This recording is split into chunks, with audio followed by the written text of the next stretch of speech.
म्हणून ही परतफेड होते का? कुंभमेळा मंत्री गिरीश महाजन आज त्र्यंबकेश्वरच्या दौऱ्यावर आहेत। ब्रह्मगिरी पर्वत परिसरात ते वृक्षारोपण करणार आहेत। आगामी कुंभमेळ्याच्या अनुषंगाने सुरू असलेल्या विविध कामांचा गिरीश महाजन आढावाही घेणार आहेत। कुंभमेळ्याच्या कामांची प्रत्यक्ष पाहणी करत अधिकाऱ्यांकडून ते माहिती घेणार आहेत। त्र्यंबकेश्वरमध्ये होणाऱ्या भाविकांच्या गर्दीच्या पार्श्वभूमीवर नियोजनाचा आढावा घेतला जाईल। दरम्यान या संदर्भात मंत्री गिरीश महाजनांशी आमच्या प्रतिनिधींनी बातचीत केली आहे, पाहूया। भाऊ, आज आपणही बसनी प्रवास करत आहात, काय अनुभव आहे? नाही, चांगला अनुभव आहे। आणि गेल्या वेळी सोमवारी जी परिस्थिती या ठिकाणी उद्भवली होती अतिशय म्हणजे कठीण होती।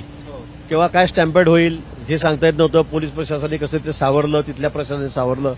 त्यानंतर रस्त्यावर सुद्धा इतका ट्रॅफिक जाम होता की लोकांना तासनतास हलता झालं नाही। आपण गाड्या घेऊन जायचं आणि लोकांना नाही सांगायचं हे मला कधीच न जमणार आहे, करायलाही नको असं कोणी। आणि म्हणून मग आम्ही सुद्धा सगळ्या प्रवाशांबरोबर आम्ही बसमध्ये 10-12 जण आम्ही त्या ठिकाणी निघालेलो आहोत। पुढच्या वर्षी याच वेळेला याच ऑगस्ट महिन्यामध्ये अमृतस्नान त्या ठिकाणी होणार आहे, आपल्याला याची कल्पना आहे।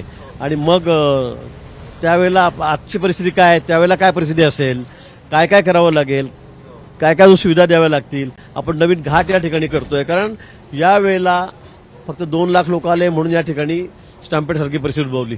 पण पुढच्या वेळी या ठिकाणी कोटीच्या संख्येत लोक राहतील। गेल्या वेळी फक्त 3-3.5 कोटी भाविक या ठिकाणी होते, यावेळेला 12 कोटीच्या वर भाविक या ठिकाणी येणार कुंभमेळ्याचा असा अनुमान लावला जातोय। आणि म्हणून मला असं वाटतं की त्याची सगळी पूर्वतयारी आम्ही आता या ठिकाणी करत आहोत, सगळी पाहणी या ठिकाणी करत आहोत, जेणेकरून पुढच्या वर्षी आम्ही आम्हाला काय त्रुटी या ठिकाणी आहेत का, काय करावं लागेल या संदर्भामध्ये सगळं प्रशासन सर्व आम्ही मिळून या ठिकाणी पाहणी करतो। आणि आजचा कार्यक्रम ब्रह्मगिरीवर आहे।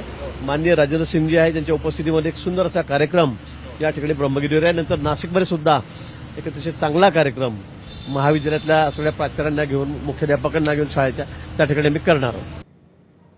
सरकारचं शिष्टमंडळ मनोज जरांगेंची भेट घेणार आहे। मराठा आरक्षण समितीचे अध्यक्ष राधाकृष्ण विखे पाटील, मंत्री उदय सामंत, मंत्री शंभूराज